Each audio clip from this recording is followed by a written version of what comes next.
A Tale of Magic. Chapter 1, Books and Breakfast. It was no mystery why all the monks in the Southern Kingdom's capital were hard of hearing. Every morning at dawn, the city of Chariot Hills was subjected to 10 minutes of uninterrupted, ear-piercing cathedral bells, like the tremors of an earthquake. The clanking tones rattled the town square, then pulsated through the city and shook the surrounding villages. The monks purposely rang the bells in a manic and irregular manner to ensure every citizen was awake and participating in the Lord's Day. And once they finished waking all the sinners, the monks hurried back to bed. Although not everyone in the area was affected by the cathedral bells, the monks would have been furious to learn a young woman in the countryside managed to sleep through their obnoxious ringing. 14-year-old Bristol Evergreen awoke the same way she did every morning, the sound of banging on her bedroom door. "Bristol, are you awake? Bristol?" Her blue eyes fluttered open somewhere between the 7th and 8th time her mother pounded on the door. Bristol wasn't a heavy sleeper, but mornings were a challenge because she was usually exhausted from staying up late the night before. "Bristol, answer me, child." Bristol sat up in bed as the cathedral bells played their final toll in the distance. She found an open copy of The Tales of Tibbet Twitch by Tomfree Taylor lying on her stomach and a pair of glasses dangling from the tip of her nose. Once again, Bristol had fallen asleep reading, and she quickly disposed the evidence before she was caught. She stashed the book under her pillow, tucked her reading glasses into the pocket of her nightgown, and extinguished a candle on her nightstand that had been burning the whole night. "Young lady, it's 6:10. I'm coming in." Mrs. Evergreen pushed the door open and charged into her daughter's bedroom like a bull released from a pen. She was a thin woman with a pale face and dark circles under her eyes. Her hair was pulled into a tight bun on top of her head, and like the reins of a horse, it kept her alert and motivated throughout her daily chores. "So you are awake," she said, with one eyebrow raised. "Is a simple acknowledgement too much to ask for?" "Good morning, Mother," Bristol said cheerfully. "I hope you slept well." "Not as well as you, apparently," Mrs. Evergreen said. "Honestly, child, how do you sleep through those dreadful bells every morning? They're loud enough to wake the dead." "Just lucky, I suppose," she said through a large yawn. Mrs. Evergreen laid a white dress at the foot of Bristol's bed and shot her daughter a scornful look. "You left your uniform on the clothesline again," she said. "How many times do I have to remind you to pick up after yourself? I can barely manage the laundry for your father and brothers. I don't have time to clean up after you, too." "I'm sorry, Mother," Bristol apologized. "I was going to get it after I finished the dishes last night, but I guess I forgot." "You've got to stop being so careless. Daydreaming is the last quality men look for in a wife," her mother warned. "Now hurry up and get dressed so you can help me with breakfast. It's a big day for your brother, so we're making his favorite." Mrs. Evergreen headed for the door, but paused when she noticed a strange scent lingering in the air. "Do I smell smoke?" she asked. "I just blew out my candle," Bristol explained. "And why was your candle burning so early in the morning?" Mrs. Evergreen said. I accidentally left it on during the night," she confessed. Mrs. Evergreen crossed her arms and glared at her daughter. "Bristol, you better not be doing what I think you're doing," she warned. "Because I worry what your father might do if he finds out you've been reading again." "No, I promise," Bristol lied. I just like sleeping with a lit candle. Sometimes I get scared of the dark. Unfortunately, Bristol was a terrible liar. Mrs. Evergreen saw right through her daughter's dishonesty like a window she had recently cleaned. The world is dark, Bristol, she said. You're a fool if you let anything tell you otherwise. Now hand it over. But Mother, please, I only have a few pages left. Bristol Evergreen, this is not up for discussion, Mrs. Evergreen said. You're breaking the rules of this house and the laws of this kingdom. Now hand it over immediately, or I will fetch your father. Bristol sighed and surrendered her copy of the Tales of Tibbet Twitch from under her pillow. And the others? Mrs. Evergreen asked with an open palm. That's the only one I have. Young lady, I will not tolerate any more of your lies. Books in your bedroom are like mice in the garden. There's never just one. Now give me the others, or I will fetch your father. Bristol's posture sank with her spirits. She stepped out of bed and led her mother to a loose floorboard in the corner of the bedroom, where she kept a hidden collection. Mrs. Evergreen gasped when her daughter revealed over a dozen books in the floor. There were texts on history, religion, law, and economics, as well as fictional titles of adventure, mystery, and romance. And judging by the distressed covers and pages, Bristol had read each book multiple times. Oh, Bristol, Mrs. Evergreen said, with a heavy heart, of all the things for a girl your age to be interested in, why does it have to be books? Mrs. Evergreen said the word like she was describing a foul and dangerous substance. Bristol knew it was wrong to have books in her possessions. The Southern Kingdom laws clearly stated that books were for male eyes only, but since nothing made Bristol happier than reading, she repeatedly risked the consequences. One by one, Bristol kissed each book's spine, like she was saying goodbye to a small pet, then passed it to her mother. The books piled over Mrs. Evergreen's head, but she was used to having her hands full and had no trouble finding her way to the door. I don't know who is supplying you with these, but you need to cut ties with them immediately, Mrs. Evergreen said. Do you know what the punishment is for girls who get caught reading in public? 3 months in a workhouse, and that's with your father's connections. But Mother, Bristol asked, why aren't women allowed to read in this kingdom? The law says our minds are too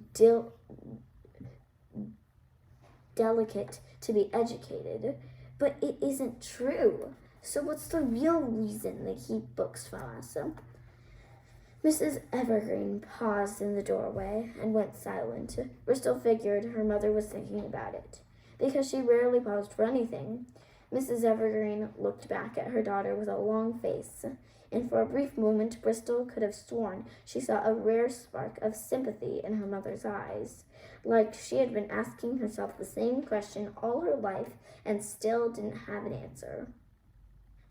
If you ask me, women have enough to do as it is, she said to bury the subject. Now get dressed. Breakfast isn't going to make itself. Mrs. Evergreen turned on her heel and left the room. Tears came to Bristol's eyes as she watched her mother depart with her books. To Bristol, they weren't just stacks of parchment bound by leather. Her books were friends that offered her the only escape from the suppressive Southern Kingdom. She dried the corners of her eyes with the edge of her nightgown, but her tears didn't last very long. Bristol knew it was only a matter of time before she could rebuild her collection.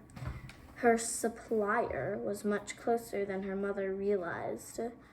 She stood in front of her mirror as she applied all the layers and accessories of her ridiculous school uniform.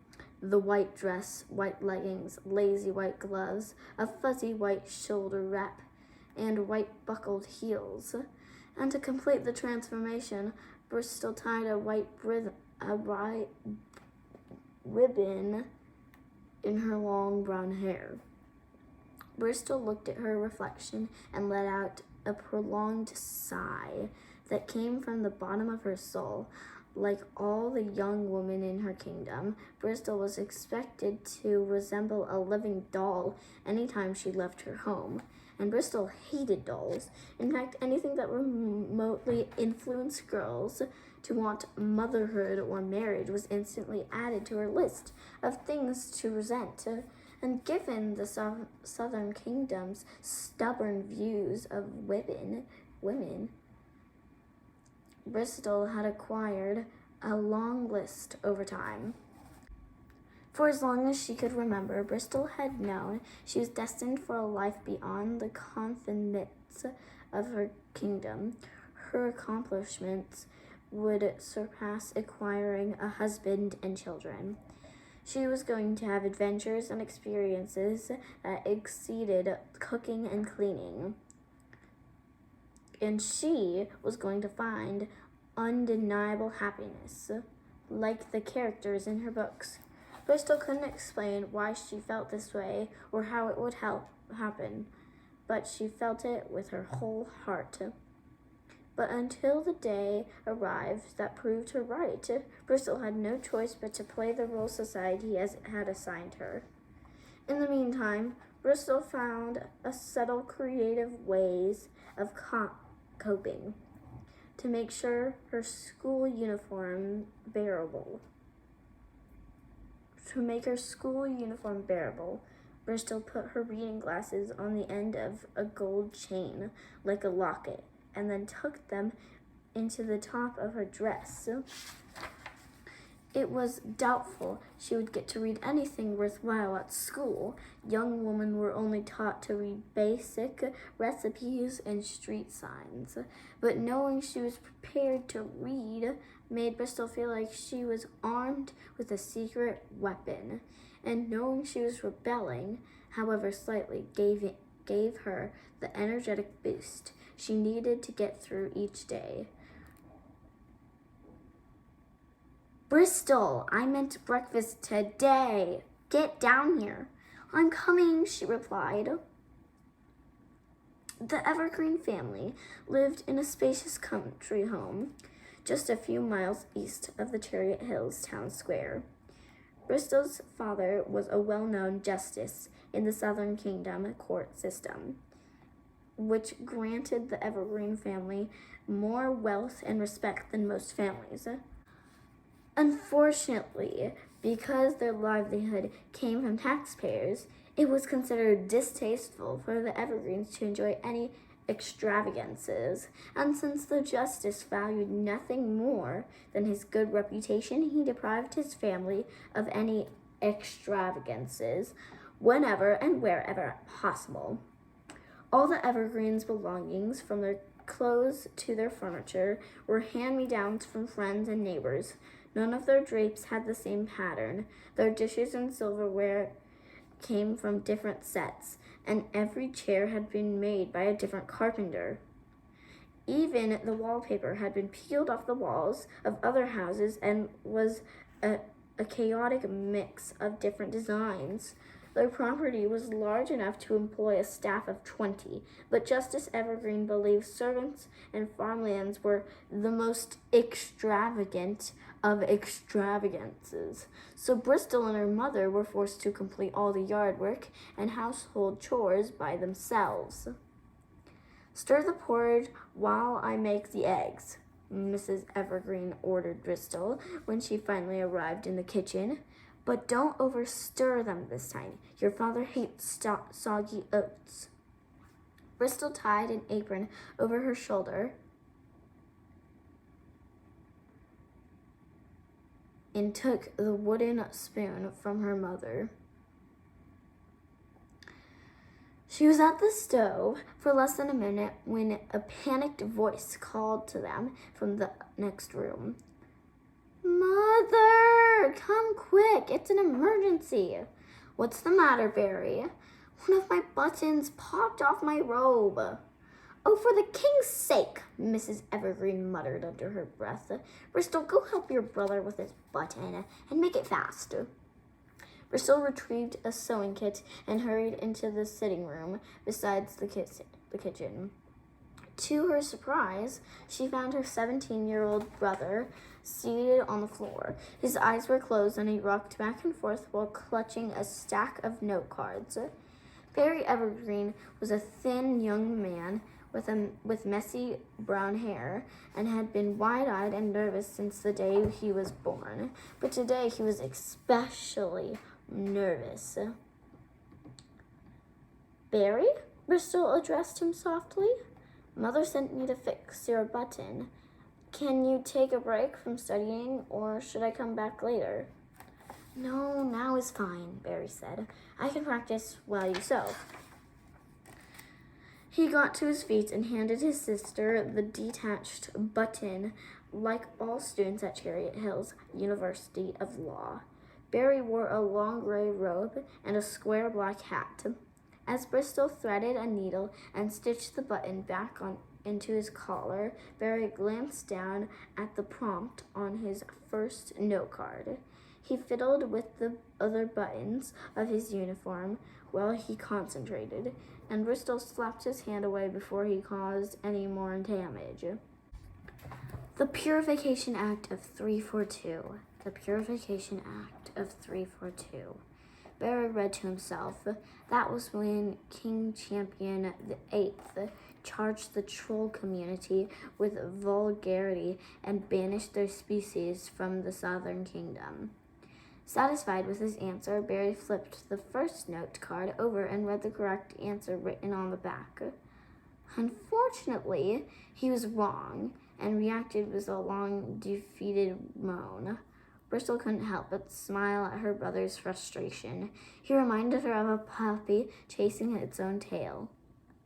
This isn't funny, Bristol, Barry said. I'm going to fail on my examination. Oh, Barry, calm down, she laughed.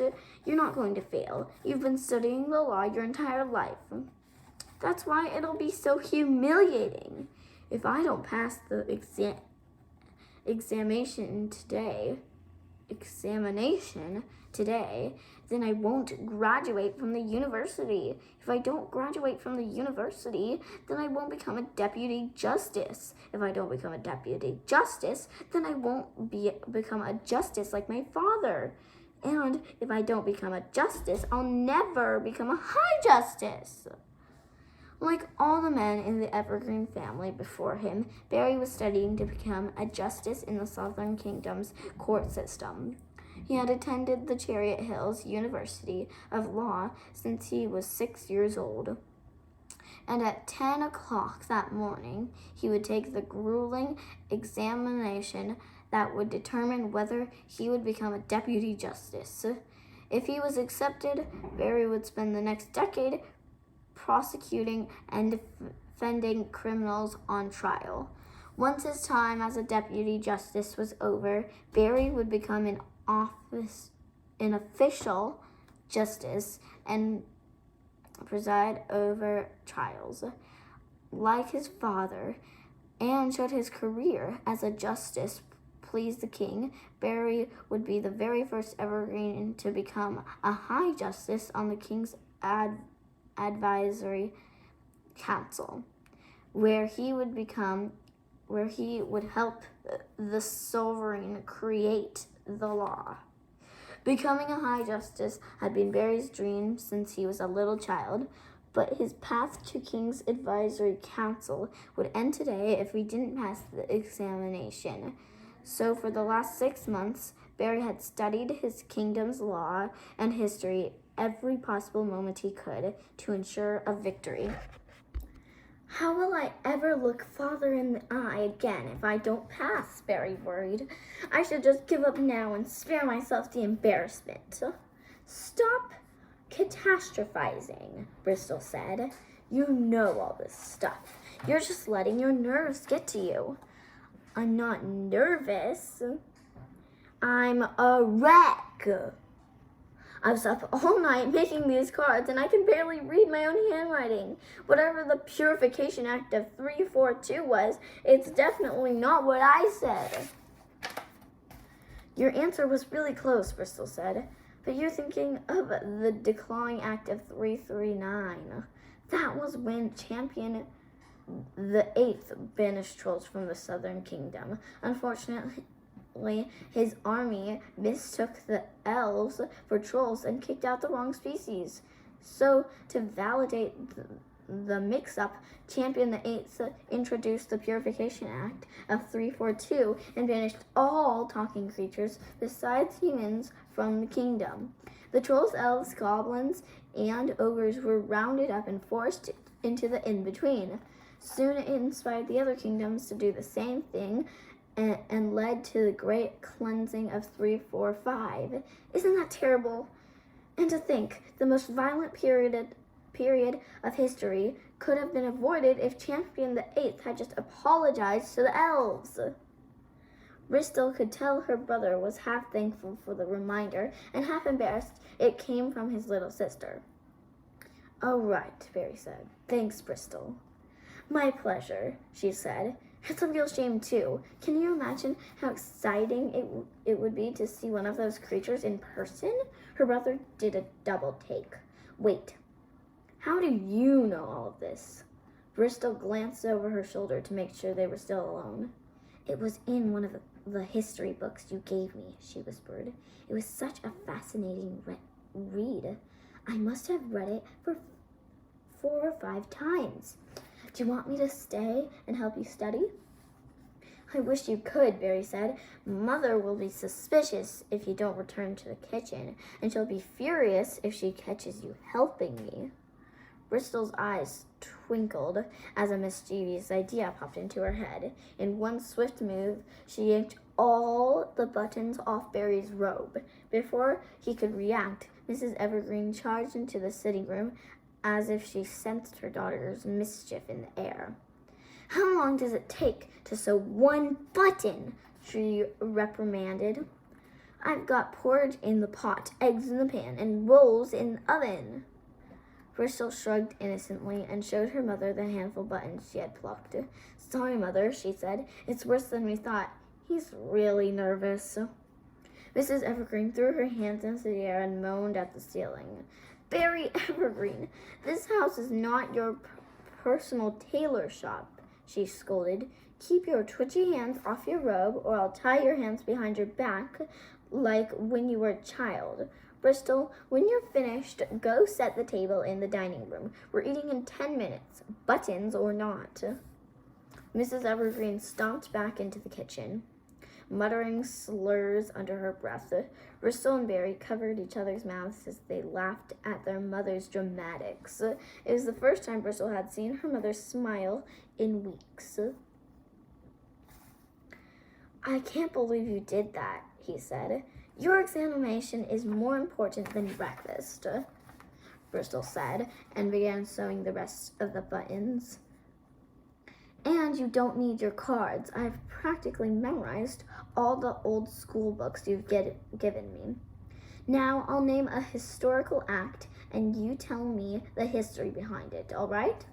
"All right," he agreed. "Good. Let's start with the Border Act of 274. The Border Act of 274. The Border Act of 274. Barry thought out loud. "Oh, I know. That was the decree that established the protected pass through the in-between so the kingdoms could participate in safe trade." Bristol winced at his answer. "Almost, but no," she said gently. "The protected paths were established with the protected paths of Act 296. Barry groaned and pulled away from Bristol while she was in the middle of sewing. He paced around the sitting room and rubbed his face with his hands. "This is pointless," he grumbled. "I don't know any of this. Why do there have to be so many numbers in history?" "Oh, that's really an interesting story, actually," Bristol happily informed him. "The Southern Kingdom developed a calendar system when they first when the very first king champion was crowned. It was so efficient that the other kingdoms began using the same. Oh, I'm sorry, Barry. That was a rhetorical question, wasn't it? Her brother had dropped his arms and was staring at her in disbelief. He had meant it as a rhetorical question, but after hearing his little sister's exclamation, he realized he was wrong about the invention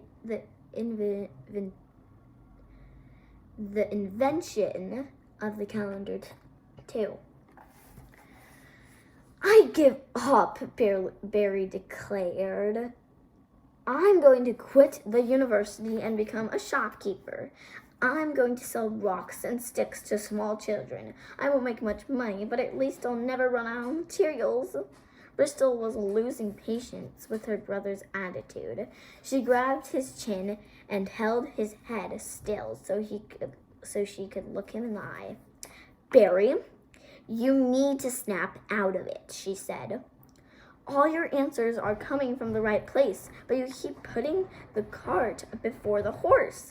Remember, the law is history, and history is just another story. Each of these events had a prequel and a sequel, a cause and an effect. Before you answer, put all the facts you know on an imaginary timeline. Find the contradictions, focus on what's missing, and then fill in the blanks the best you can. Barry went quiet as he thought about his sister's advice. Slowly but surely, the seed of positivity she had planted in him began to grow. Barry gave Bristol a determined nod and took a deep breath, like he was about to dive off a high cliff. You're right, he said. I just need to relax and focus. Bristol released Barry's chin so she could continue repairing his wardrobe while she also repaired his self-confidence. Now, the Border Act of 274, she said. Give it another try. Barry concentrated and didn't make a sound until he was certain he had the right answer. After the Four Corners World War of 250, all four kingdoms agreed to stop fighting over land, and their leaders signed the Border Act of 274.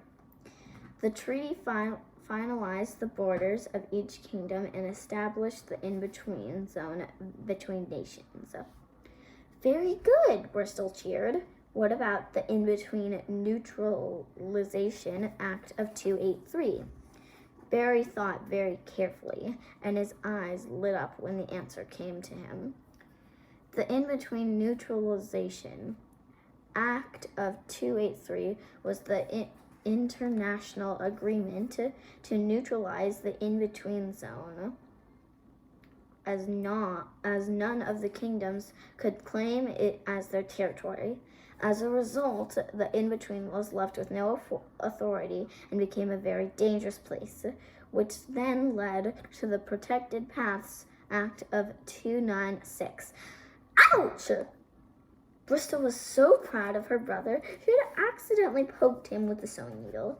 That's correct, she said. See, you have all the information you need to pass the examination. You just have to believe in yourself as much as I do. Barry blushed, and color finally returned to his face. Thank you, Bristol, he said. I'd be lost in my own head if it weren't for you. It's really a shame you're, a girl. You would have made an incredible justice. Bristol lowered her head and pretended she was still sewing the final button so he didn't see the sadness in her eyes. Oh, she said, I've never really thought about it. On the contrary, it was something Bristol wanted more than her brother could even imagine.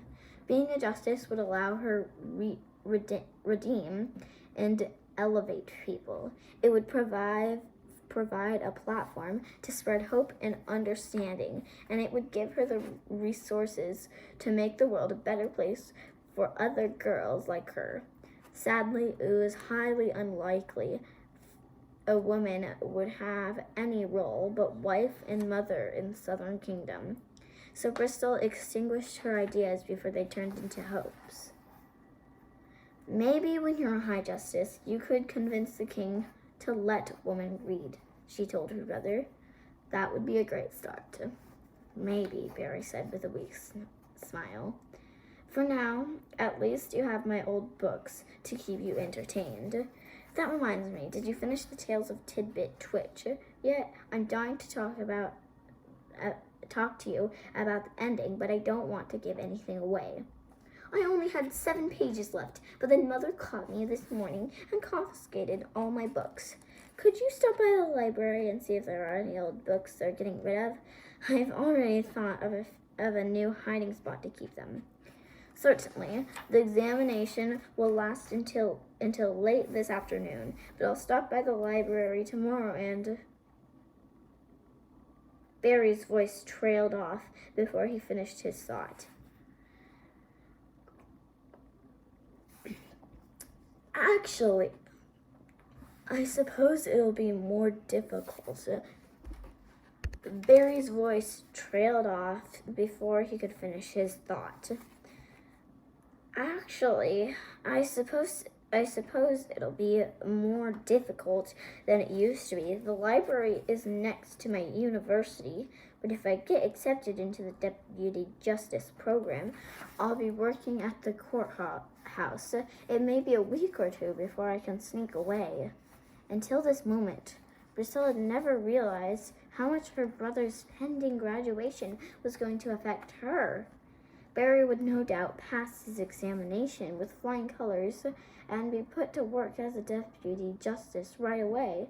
For years to come, all his time and energy would be spent prosecuting or defending criminals at the courthouse. Supplying his little sister with books would be his last priority. That's all right, Bristol said through a forced smile.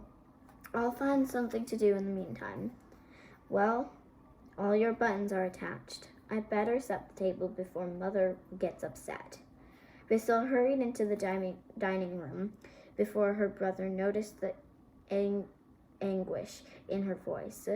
When he said weeks, she knew it might be months or even a year before she had another book in her hands. So much time without a distraction from her mundane life would be torturous. If she wanted to keep her sanity, she would have to find something to read outside their home. And given the kingdom's harsh punishments for female readers, Bristol would have to be clever, very clever, if she didn't want to get caught. Breakfast is ready, Mrs. Evergreen announced. Come and eat. Your father's carriage will be here in 15 minutes. Bristol quickly set the dining room table before her family members arrived. Barry brought his note cards to the table and flipped through them while they waited for the meal to begin. Bristol couldn't tell if it was his freshly sewn buttons or his restored confidence, but Barry was sitting much taller than when she found him on the floor. She took great pride in the physical and mental alterations she had improved. Their older brother, Brooks, was the first to join Bristol and Barry in the dining room. He was tall, muscular, had perfect straight hair, and always looked like he had somewhere better to be, especially when he was with his family. Brooks had graduated from the university and gone into the Deputy Justice program 2 years earlier. And like all the other deputies, he wore a gray and black checkered robe and a slightly taller black hat than Barry's. Instead of greeting his siblings, Brooks grunted and rolled his eyes when he saw Barry flipping through his note cards. Are you still studying? He sneered. Is there something wrong with studying? Barry shot back.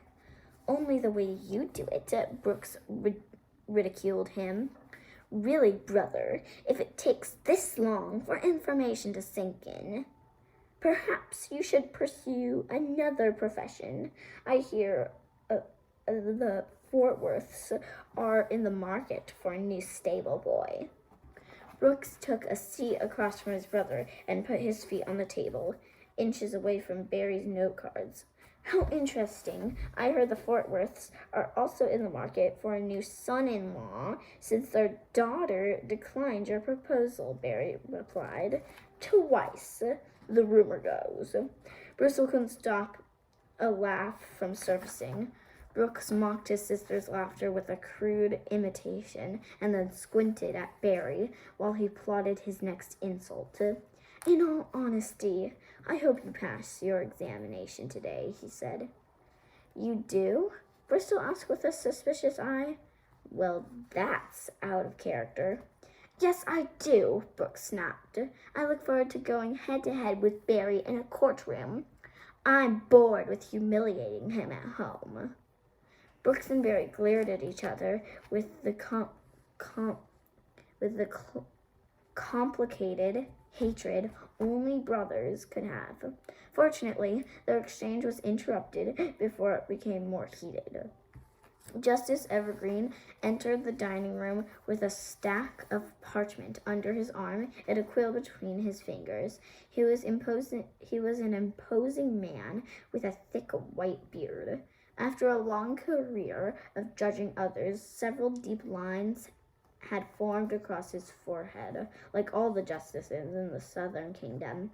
Justice Evergreen wore a black robe that flowed from his shoulders to his toes, and a tall black hat that forced him to duck through doorways. His eyes were the exact shade of blue as his daughter's, and they even shared the same astigmatism. To her father, whenever the justice discarded an old pair of reading glasses, his daughter got a new pair. Upon his arrival, the Evergreen children rose and respectfully stood by their chairs. It was custom to rise for a justice while attending the courthouse, but Justice Evergreen expected it from his family at all times. Good morning, Father, the Evergreens said together. You may be seated, Justice Evergreen permitted, without looking any of his children in the eye. He took his seat at the head of the table and immediately buried his nose in his paperwork, as if nothing else in the world existed.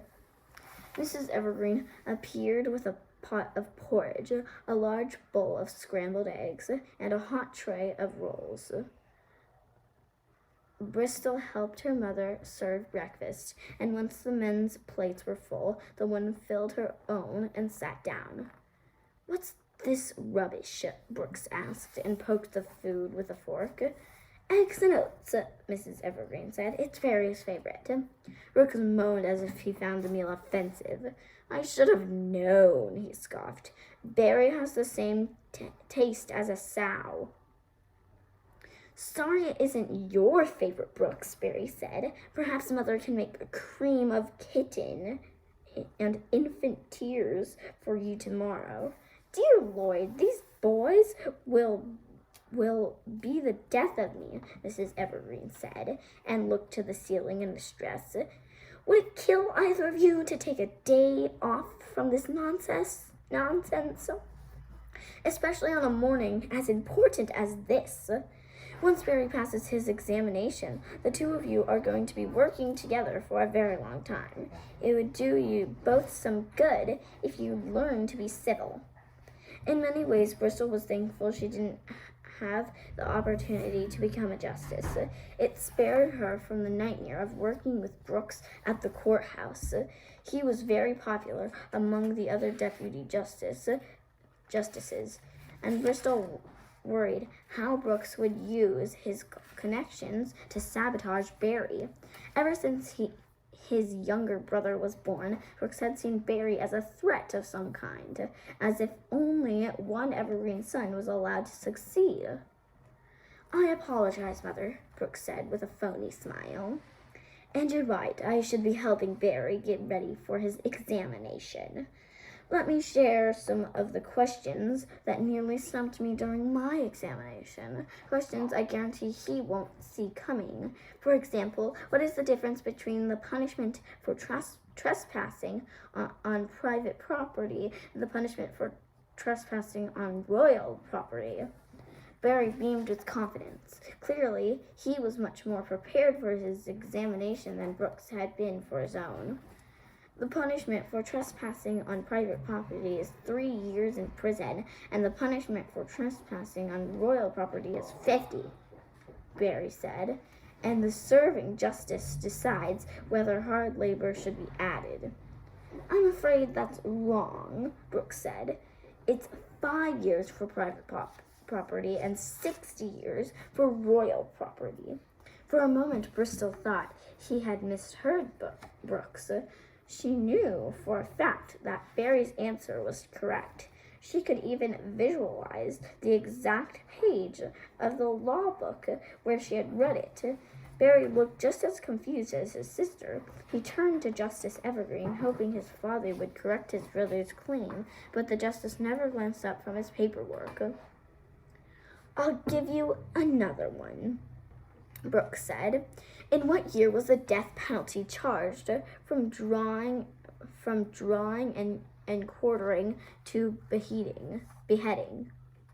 Good heavens, Brooks! Some of us are eating, Mrs. Evergreen scolded. That was, Barry mumbled as he tried to recall. That was the year 567. Wrong again, Brooks sang. The first public beheading wasn't until 568. Oh dear, you're not very good at this game. Barry started second-guessing himself, and his confidence faded with his posture. Bristol cleared her throat to get Barry's attention, hoping to expose Brooks' charade with a telling look, but Barry didn't hear her. Let's try something simple, Brooks said. Can you name the 4 pieces of evidence a prosecutor needs to charge a suspect with murder? That's easy, Barry replied. A body, a motive, a witness, and Brooks was enjoying watching his brother struggle. You're already way off, so let's try another one, he said. How many justices does it take to appeal the ruling of another justice? What are you talking about? Barry asked. Justices can't appeal. Once again, wrong. Brooks screeched like a crow. I can't believe how unprepared you are, especially given the amount of time you've been studying. If I were you, I would pray the examiner is out sick. All the color drained from Barry's face. His eyes grew large, and he gripped his note cards so firmly they started to bend. He looked as hopeless and scared as he had when Bristol found him in the sitting room. Every brick of self-esteem she had laid was now being demolished for Brooks' amusement. She couldn't take another moment of his cruel game. Don't listen to him, Barry, she shouted, and the room went silent. Brooks is asking you a trick questions on purpose. First, the punishment for trespassing on private property is 3 years in prison, and the punishment for trespassing on royal property is 50. It's only 5 and 60 years if the property is damaged. Second, the first public beheading was in 568, but the law changed in 567, like you said.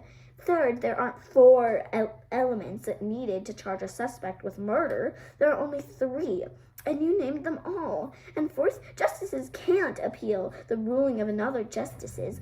Only a high justice can overturn a Bristol Lynn Evergreen.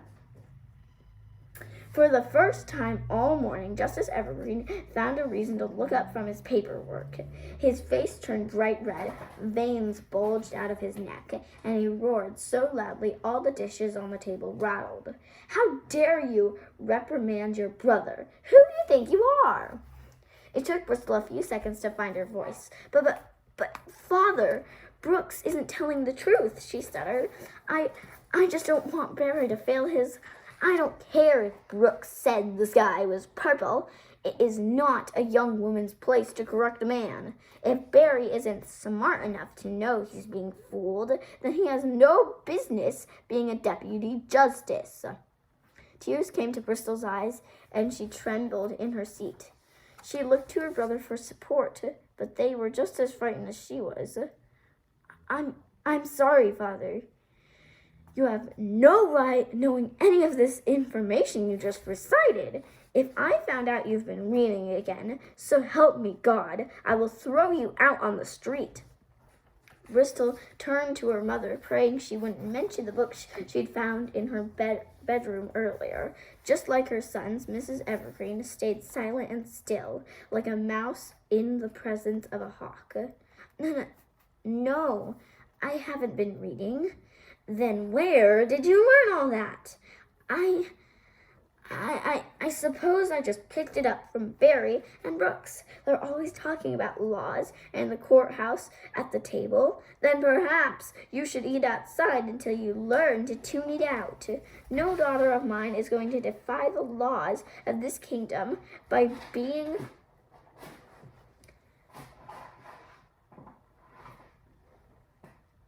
obnoxious. The justice continued to shout about his disappointment in the disgust for his daughter. Bristol wasn't a stranger to her father's temper. In fact, she rarely communicated with him unless he was screaming at her. But nothing was worse than being on the receiving end of his fury. With every heartbeat, Bristol sank a little more into her chair, and she counted down the seconds until it was over. Usually,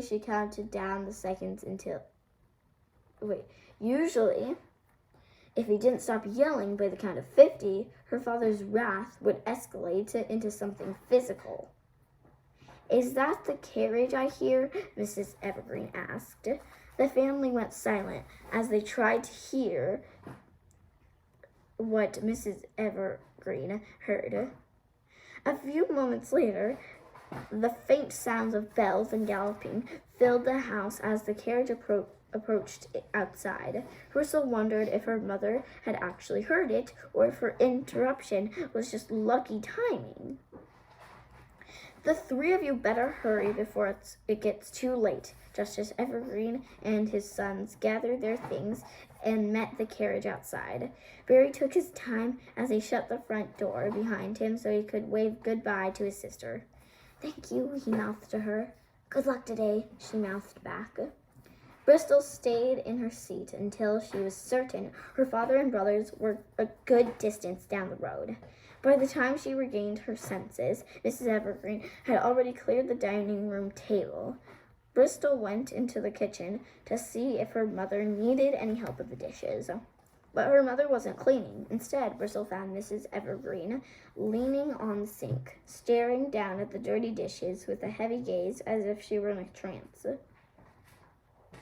Thank you for not mentioning the books to Father, Bristol said.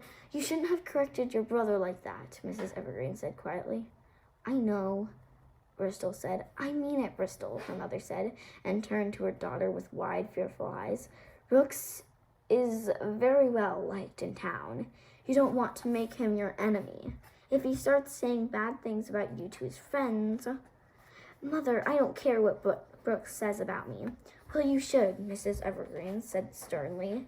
In 2 years, you'll be 16, and men will start courting you for marriage. You can't risk a reputation that scares all the good ones away. You don't want to spend your life with someone mean and ungrateful. Trust me. Her mother's remarks left Bristol speechless. She couldn't tell if she was just imagining it, but the dark circles under her mother's eyes seemed a shade darker than they were before breakfast. Now go to school, Mrs. Evergreen said. I'll take care of the dishes. Bristol was compelled to stay and argue with her mother. She wanted to list the reasons why her life would be different than other girls. She wanted to explain why she was destined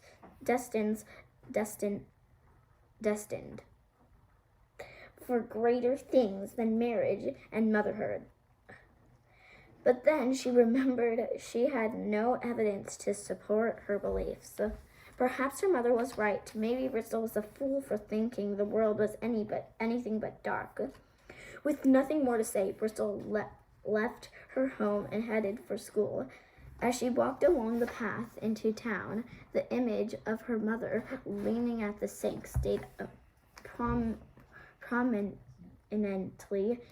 on her mind. Bristol worried it was as much a glimpse into her own future as it was a memory of her mother. No, she whispered to herself, that is not going to be my life. That is not going to be my life. That is not going to be my life. Bristol repeated this statement as she walked, hoping if she said it enough times, it might extinguish her fears. It may seem impossible right now, but I know something is going to happen.